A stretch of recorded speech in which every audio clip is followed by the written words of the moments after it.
ఈ రోజున ఈ ప్రభుత్వం ఏర్పడి సంవత్సరం కాలం కావస్తూ ఉంది. ప్రజలు తీర్పిచ్చారు, కూటమి ప్రభుత్వాన్ని అధికారంలో తీసుకొచ్చారు. మేము ప్రజల తీర్పుకి శిరసా వహిస్తూ ప్రతిపక్ష పార్టీగా వైఎస్ఆర్ పార్టీ పక్షాన ప్రజల తరపున నిలబడుతూ ఉన్నాం. మరి ఈ సంవత్సర పరిపాలన ఇంచుమించుగా చూసుకుంటే ఎన్నో హామీలు ఇచ్చి మోసపోయి ఒక పక్క రైతులు, మహిళలు, విద్యార్థులు, ఉద్యోగులు, ఈ రాష్ట్రంలో ఉన్నటువంటి ప్రజానీకం మరోసారి రుజువయ్యింది. చంద్రబాబు నాయుడు గారికి మోసానికి బలయ్యామన్నటువంటి భావన ప్రతి ఒక్కరిలో ఏర్పడుతూ ఉంది. ఎన్నో వాగ్దానాలు ఇచ్చారు, ప్రతి హామీని నిలబెడతామన్నారు. మేము వెయిట్ చేస్తూ ఉన్నాం, చూస్తూ ఉన్నాం. ఏ ఒక్కటి అమలు అవ్వలేదు, ఏ ఒక్కటి ఇచ్చిన వాగ్దానాన్ని నిరూపించుకోలేదు. ప్రజలు ఇవాళ రోడ్డు ఎక్కేటువంటి పరిస్థితి. ఇవాళ ధాన్యం పండితే రైతులు అమ్ముకోవడానికి దిక్కుదోచని పరిస్థితి. గిట్టుబాటు ధర లేక మయాన్ని దళారుల ద్వారా రైస్ మిల్లర్లు కానీ, కమిషనర్లు కానీ, కమిషన్ వ్యాపారస్తులు కానీ రైతుకు రావాల్సినటువంటి గిట్టుబాటు ధర అందలేనటువంటి పరిస్థితిని ప్రభుత్వం పనిచేస్తూ ఉంది. అజమాయిషీ లేదు, ప్రభుత్వం బాధ్యత తీసుకోవట్లేదు. పంటలు బాగా పండి అమ్ముకోవాలంటే భయపడేటువంటి పరిస్థితి ఇలా రైతుల్లో ఏర్పడుతూ ఉంది. ఒక పక్క ఆక్వా రైతులు, గతంలో ప్రభుత్వ అజమాయిషితోటి ఆక్వా రంగం నడిచింది. ఎక్కడన్నా గిట్టుబాటు ధర వస్తే తక్కువ అయితే ప్రభుత్వం బాధ్యత తీసుకుంది. కరోనా విపత్తు వస్తే మరి ఫీడ్ విషయంలో, సీడ్ విషయంలో, ఎక్స్పోర్ట్ విషయంలో రైతుల తరపున బాధ్యత తీసుకున్నాం. ఇవాళ మహిళలకి ప్రతి నెల ఏదో రూపాయినా డబ్బులు వేసేవాళ్ళం. పిల్లల చదువుల నిమిత్తమా లేదా వెల్ఫేర్ స్కీమ్స్ నిమిత్తమా అన్ని రకాలుగా మహిళల ఖాతాల్లో డబ్బులు పడేవి.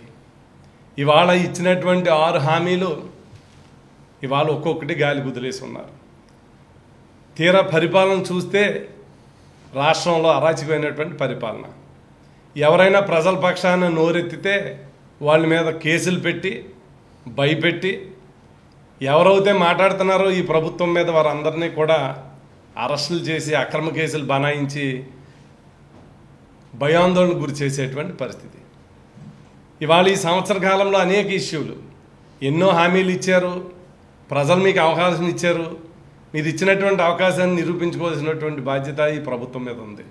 కానీ చూస్తే రాష్ట్రంలో కానీ అలాగే ఈ జిల్లాలో ఏ నియోజకవర్గంలో ఆ నియోజకవర్గంలో ఎన్నికైనటువంటి ప్రజాప్రతినిధులు విచ్చలవిడిగా అక్రమ కేసులు బనాయించటం.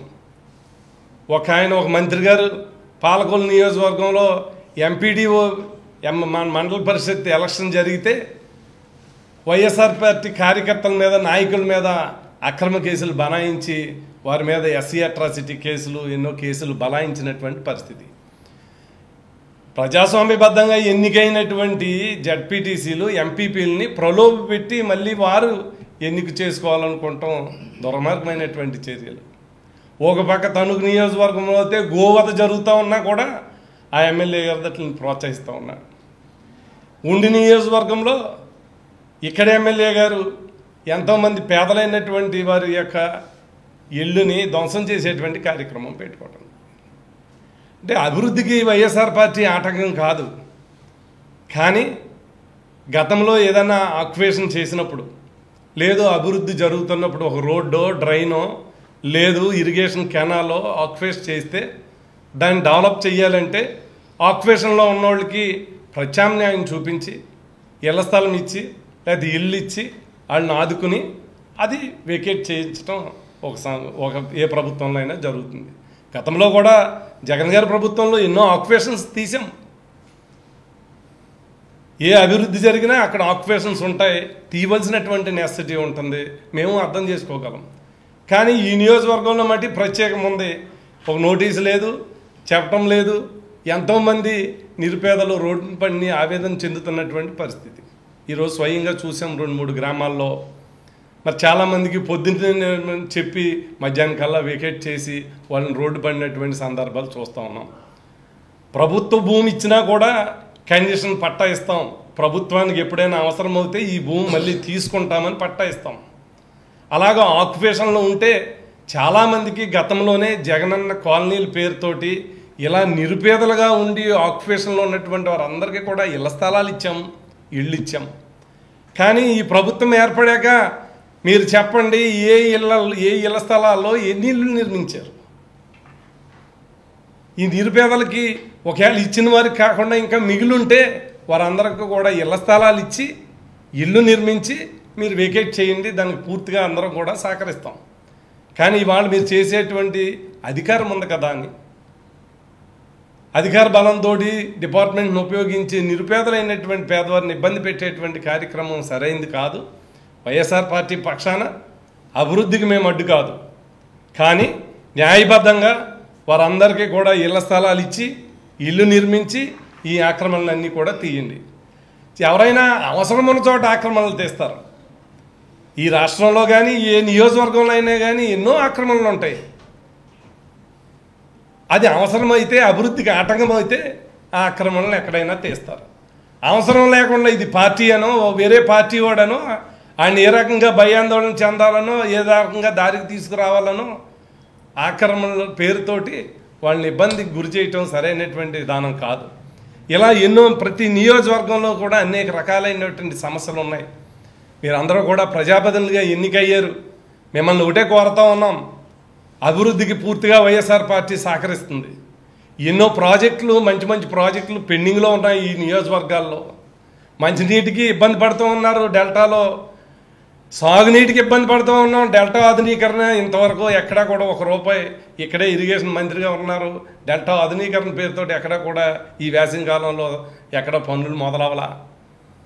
ఎన్నో ప్రాజెక్టులు ఆగిపోయి ఉన్నాయి. వశిష్ట బ్రిడ్జ్ లాంటివి శాంక్షన్ అయ్యి గతంలో టెండర్లు పిలిచి ఇంతవరకు మొదలెట్టలేదు. ఈ తీర ప్రాంతంలో రోడ్లు మౌలిక సదుపాయాలు ఎక్కడే నిలిచిపోయినాయి. మీరు ఈ సంవత్సర కాలంలో ప్రజాప్రతినిధులకు ఎన్నికంటే అందరూ కూడా ఆలోచన చేయండి. ఈ ప్రభుత్వం ఏర్పడాక ఈ ప్రభుత్వం ద్వారా ఎన్ని నిధులు మంజూరు చేయించుకున్నాం, ఎన్ని పురోగతిలో ఉన్నాయి ఒకసారి ఆలోచన చేయండి. మేము అభివృద్ధిని కోరుకుంటున్నాం కానీ కక్షగాది సాధింపును కోరుకోవట్లేదు. ఇలాంటివి పేదవారందరి మీద మీరు జులుం చూపించొద్దు. అర్హత ఉన్నటువంటి ప్రతి అందరికీ కూడా గత ప్రభుత్వంలో శాచురేషన్గా ఇచ్చున్నాం. ఏ లబ్ధి జరిగినా పార్టీకి ఓటు వేయకపోయినా కూడా కేకేసి అందించినటువంటి ప్రభుత్వం మాది. కానీ ఈ రోజున కక్షపూరితంగా పక్షపాతంగా పరిపాలన జరుగుతూ ఉంది. దీన్ని ప్రతి ఒక్కరు కూడా ఖండిస్తూ ఉన్నాం. ఇవాళ అక్వా రైతులు కానీ లేదు ప్యాడీ రైతులు కానీ ఇవాళ విపత్తు వచ్చింది. మీరందరూ కూడా పూర్తి స్థాయిలో భరోసా ఇవ్వండి. చాలామంది ఆందోళన పడుతూ ఉన్నారు. రైతులు పండినటువంటి పంట అమ్ముకోలేక ఇబ్బంది పడుతూ ఉన్నారు. అలాగే ఇవాళ అక్వా రైతాంగం ఎంతో ఇబ్బంది పడుతూ ఉంది. గతంలో ఒక భరోసా ఉండేది, రేటు తగ్గితే అజమాయిషీ ఉండేది. గతంలో ఫీడ్ రేట్లు పెరిగినా కూడా ముడి సరుకులు పెరిగినా కూడా ఫీడ్ రేట్ పెంచకుండా చేశాం. కానీ ఇవాళ గతానికి ఇప్పటికి పోల్చుకుంటే సరిసగం పైగా ముడి సరుకులన్నీ తగ్గిపోయినాయి ఫీడ్కి అందించేటువంటి. కానీ ఎక్కడా కూడా మరి ఈ ఆక్వా రైతులకు సంబంధించి ఫీడ్ ధర తగ్గించమని ఆందోళన చేస్తూ ఉంటే ఇంతవరకు కూడా ప్రభుత్వం సరైనటువంటి స్పందన అందివ్వలేదు.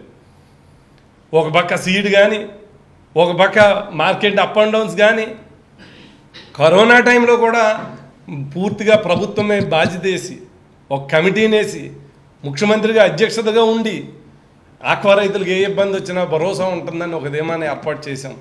కానీ ఈ రోజున అలాంటి పరిస్థితి లేదు. మేము ప్రజల పక్షాన అధికారం ఉన్నా లేకపోయినా వైఎస్ఆర్ పార్టీ తరఫున ఎప్పుడూ పోరాడుతూ ఉన్నాం. జగన్మోహన్ రెడ్డి గారు అధికారంలో ఉన్నది 5 సంవత్సరాలే, కనవంతా కూడా ప్రతిపక్ష బాధ్యతగా ప్రజల పక్షాన వైఎస్ఆర్ పార్టీ పోరాటం చేశాం. ఈ 5 సంవత్సరాల్లో కూడా ఏ యొక్క ప్రజలకు ఇబ్బంది వచ్చినా మేము ఓడిపోయామని కాకుండా ఎక్కడ ఇబ్బంది వచ్చినా పార్టీ పరంగా పూర్తి స్థాయిలో అండగా ఉంటాం. ఇక్కడ కూడా ఎవరైతే నిరుపేదలు వాళ్ళందరికీ భరోసా ఇస్తూ ఉన్నాం. ఖచ్చితంగా మీ అందరికీ కూడా ఇళ్ల స్థలాలు ఇవ్వాలా, ఇళ్ల స్థలాల్లో వారందరికీ కూడా ఇల్లు నిర్మించాలా. అప్పుడు మీరు అభివృద్ధికి పూర్తి స్థాయిలో మీరు అందరూ కూడా అన్నదండలు అందిస్తాం. ఎటువంటి ఆలోచన లేదు. మరి ఇలాంటి అరాచకాలు, అక్రమ కేసులు, నాయకుల మీద పెట్టేటువంటి అక్రమ కేసులు ఇవన్నిటినీ కూడా ఈ జిల్లా ప్రజలు గమనించాలని మీ ద్వారా కోరుకుంటూ ఉన్నాం. ఇవాళ ఈ సమన్వయ కమిటీ సమావేశాన్ని ఏర్పాటు చేసి ఎక్కడ ఇబ్బంది వచ్చినా, ఎక్కడ చిన్న ఆపద వచ్చినా వైఎస్ఆర్ పార్టీ ప్రజల పక్షాన ఎప్పుడు కూడా అండగా ఉంటుందని మీ ద్వారా మిత్రులందరికీ కూడా తెలియపరుస్తూ ఉన్నాం. ఈ కూటమి ప్రభుత్వం వచ్చిన కాడి నుంచి సూపర్ 6 అనే పథకాలను అమలు చేస్తామని చెప్పి ఎలక్షన్ ముందు ఓదరగొట్టి, మరి ల్యాండ్ టైటిలింగ్ యాక్ట్ అని చెప్పి దాన్ని తాకట్టు పెట్టుకుంటానికి జగన్మోహన్ రెడ్డి గారు ప్రయత్నిస్తున్నారని బురద జిమ్మి, మళ్ళీ ఈ రోజున మీరు అధికారంలోకి వచ్చిన తర్వాత అదే ల్యాండ్ టైటిలింగ్ యాక్ట్ని కొనసాగిస్తున్నారంటే మీరు ప్రతిదీ కూడా అబద్ధాలతోటి, అసత్యాలతోటి, దుర్మార్గంగా అధికారంలోకి వచ్చారు. సరే, మీరు ఏదైతే అధికారంలోకి వచ్చారు, వచ్చిన తర్వాత ఈ పశ్చిమ గోదావరి జిల్లా, ఉమ్మడి జిల్లాలో ఈ విడిపోయిన తర్వాత ఈ పశ్చిమ గోదావరి జిల్లా అంతా కూడా ఒక డెల్టా ఏరియా. ఈ డెల్టా ఏరియాలో ప్రతి నియోజకవర్గంలోనూ కూడా కాలువలు, డ్రైన్లు అన్నీ కూడా ఎక్కడికక్కడ ఉంటాయి. మీరు కేరళ చూసుకోండి, కేరళ కూడా డ్రైన్లు అమ్మటానికి ఇళ్ళు ఉంటాయి. మీకు మోటార్ బోట్లు కూడా ఒక ఆర్టీసీ బస్సుల్లాగా తిరుగుతూ ఉంటాయి. ఆ ఇంటి ముందే ఆగి దిగుతూ ఉంటారు. అట్లా ఈ ఏరియా అంతా కూడా డెల్టా కాబట్టి ఈ డెల్టా ఏరియాలో డ్రైన్లు, కాలువలు అమ్మట ఇళ్ళు ఉండటం ఇది ఎప్పుడు ఆనవాయితీగా ఉండిపోయినాయి ఇక్కడికి.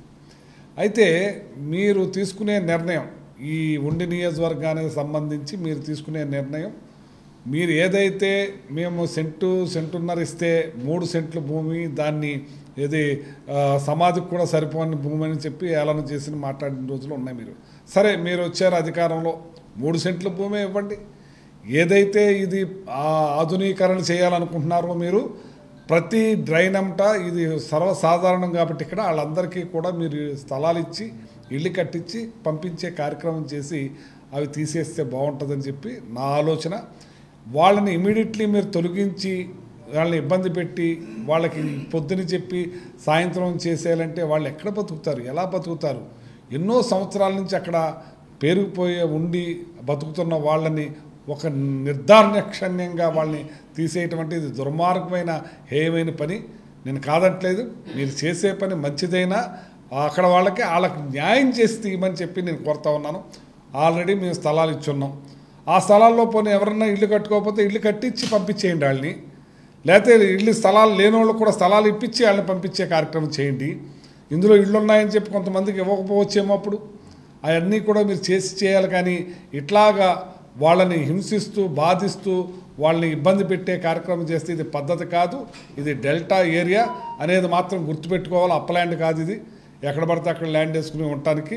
అంచేత మీరందరూ కూడా ఇప్పటికైనా సరే, మరి ఎమ్మెల్యే గారికి నేను చెప్తా ఉన్నాను, ఆ పేద ప్రజానీకానికి, ఆ ప్రజలకి మేలు జరిగేటట్టు, మంచి జరిగేటట్టు, వాళ్ళకి ఇబ్బంది కలగకుండా వాళ్ళకి ఇప్పటికైనా సరే మీరు 3 సెంట్లు ఇస్తానన్నారు. ఆ 3 సెంట్ల భూమిని కూడా ఏర్పాటు చేసి, మరి ఏదైతే వీళ్ళకి స్థలాలు ఉంటే ఆ స్థలాలు ఇల్లు కట్టించి పంపించే కార్యక్రమం చేస్తే, మేమైతే లక్షలాది ఇల్లు కట్టించాం, 32 లక్షల ఇళ్ల సైట్లు ఇచ్చాం, పెద్ద ఎత్తున చేసాం. మీరు సంవత్సరం అయిపోయింది ఆల్రెడీ వచ్చి, దగ్గరగా ఇంకో నెల అయితే సంవత్సరం. మీరు ఇప్పటి వరకు దాని గురించి, ఇళ్ల సైట్ల గురించి మాట్లాడరు, ఏమీ మాట్లాడరు.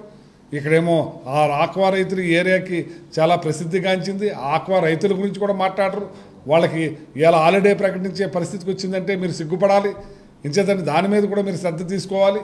ఇవాళ రైతులు ధాన్యం పండించారు, ఆ పండించిన రైతులకి గిట్టుబాటు జరగకుండా దళారీ వ్యవస్థ ఎంటర్ అయిపోయి వాళ్ళు 200-300 రూపాయలు బస్తా కట్ చేసుకుంటే వాళ్ళు అరో లక్షణాన్ని బాధపడుతున్నారు, సంచి లేకుండా బాధపడుతున్నారు. ఓ పక్కనేమో ప్రగల్భాలు పలిగిన ఈ మంత్రి ఏదంటే నారాయణ మనోహర్ ఇవాళ మేము ప్రభుత్వం కొనే పరిస్థితిలో లేదని చేతులెత్తేస్తుంటే, ఏందయ్యా మీరు ఎందుకు ఇచ్చారయ్యా మీకు అవకాశం? మీరు ఎందుకేనా? అంచేత మీరు ప్రజల్ని ఇబ్బంది పెడుతున్నారు. ఇప్పటికే కరెంటు బిల్లులు విపరీతంగా పెంచారు. మీరేదో సంపద సృష్టిస్తానంటే పేద ప్రజల రక్తం మాంసాలు పిండేసి సంపద సృష్టిస్తాం కాదు. మీరు ఏ రకంగా సంపద సృష్టిస్తారో మీరు ఇస్తానన్న పథకాలను కంటిన్యూ చేసి ఇచ్చి మీరు నిలబెట్టుకోవాలని చెప్పి తెలియజేస్తున్నాను. ఈ ఉండి నియోజకవర్గ ప్రజలు వాళ్ళని ఇబ్బందులు పాలు చేయకుండా ఇప్పటికైనా సరే వాళ్ళకి న్యాయం చేసి మీరు తొలగించే కార్యక్రమం చేయండి. దానికి మేము అడ్డమేం కాదు. తొలగించడానికి వాళ్ళకి ఫస్ట్ న్యాయం జరగాలి. వాళ్ళకి ఎక్కడైనా అకామిడేషన్ చూపించండి. స్థలం చూపించండి, ఇల్లు కట్టించండి, పంపించేసేయండి. అంతేకాని వాళ్ళని బలవంతంగా రోడ్డును పాడేసే పరిస్థితి తీసుకురావద్దని చెప్పి మనవి చేస్తూ ఉన్నాను. కూటమి ప్రభుత్వం వచ్చి సంవత్సరం అయినా ఏ పథకం కూడా అమలు చేయకుండా మరి ఇచ్చిన మాట అంతా కూడా మర్చిపోయి ప్రజలను మోసం చేసి ఇవాళ ప్రతిపక్షాన్ని మరి ఎన్నో తప్పుడు కేసులు పెట్టి ఇబ్బంది పెడుతూ ప్రభుత్వం ముందుకెళ్తుంది. మరి ఉండి నియోజకవర్గంలో కూడా మరి చాలా చోట్ల ఎవరైతే పేదలు కాలగట్టిన అక్కడ ఇల్లు వేసుకుని ఉన్నారో వాళ్ళందరినీ కూడా మరి టైం కూడా ఇవ్వకుండా వారికి ఆల్టర్నేటివ్ చూపించకుండా కూడా వాళ్ళ ఇళ్ళన్నీ కూడా తొలగించడం జరుగుతుంది. మరి జగన్ గారి ప్రభుత్వంలో మేము అన్ని గ్రామాల్లో కూడా ఎవరైతే ఇలాగా ఇల్లు లేక ఇబ్బంది పడుతున్నారో వాళ్ళందరికీ కూడా స్థలాలు కేటాయించడం, మరి ఇల్లు కట్టించడం కూడా జరిగింది. మరి ఎన్నో లక్షల ఇళ్ళు జగన్మోహన్ రెడ్డి గారు పేదవాళ్ళ కోసం కట్టించి ఇచ్చారు. ఈ ప్రభుత్వం వచ్చిన తర్వాత మరి అది అవసరం లేకపోయినా సరే ఆ ఇళ్ళన్నీ కూడా తొలగించి వాళ్ళని ఇబ్బంది పెడతాం చాలా దారుణం. మరి అభివృద్ధి అయితే వారికి ఏదైనా అభివృద్ధి పనులకు అడ్డం వస్తే తీయటంలో తప్పు లేదు. లేకుండా వారందరికీ కూడా ఏదైనా ఆల్టర్నేటివ్ చూపించి, మీరే చెప్పారు మేనిఫెస్టోలో మేము అందరికీ కూడా 3 సెంట్లు ఇల్లు ఇస్తాం, 3 సెంట్లు స్థలం ఇచ్చి ఇల్లు కట్టిస్తామని. ఆ ఇళ్ళనే కట్టించి కనీసం ఎవరైతే ఇప్పుడు నిరుపేదలు ఇల్లు తీశారో వాళ్ళందరికీ కూడా 3 సెంట్లు స్థలం ఇచ్చి వారందరికీ కూడా ఇల్లు కట్టించాలని చెప్పి ఈ సందర్భంగా మీ ద్వారా మరి ఎమ్మెల్యే గారికి అలాగే ప్రభుత్వానికి కూడా తెలియజేస్తున్నాం. మంచి పనులు చేయండి, మా పార్టీ ఎప్పుడు కూడా సహకరిస్తుంది. ఏ పేదవాడిని ఇబ్బంది పెట్టినా కానీ మరి వైఎస్ఆర్ కాంగ్రెస్ పార్టీ తరఫున మేము వారందరికీ అండగా ఉంటామని చెప్పి కూడా తెలియజేసుకుంటూ, మరి ఈ విషయాన్ని తక్షణం మీరు గుర్తుపెట్టుకొని వారందరికీ కూడా మీరన్న మాట ప్రకారమే 3 సెంట్ల స్థలం, ఒక ఇల్లు కట్టించి వారికి దారి చూపించాలని చెప్పి ఈ సందర్భంగా కోరుకుంటున్నాను.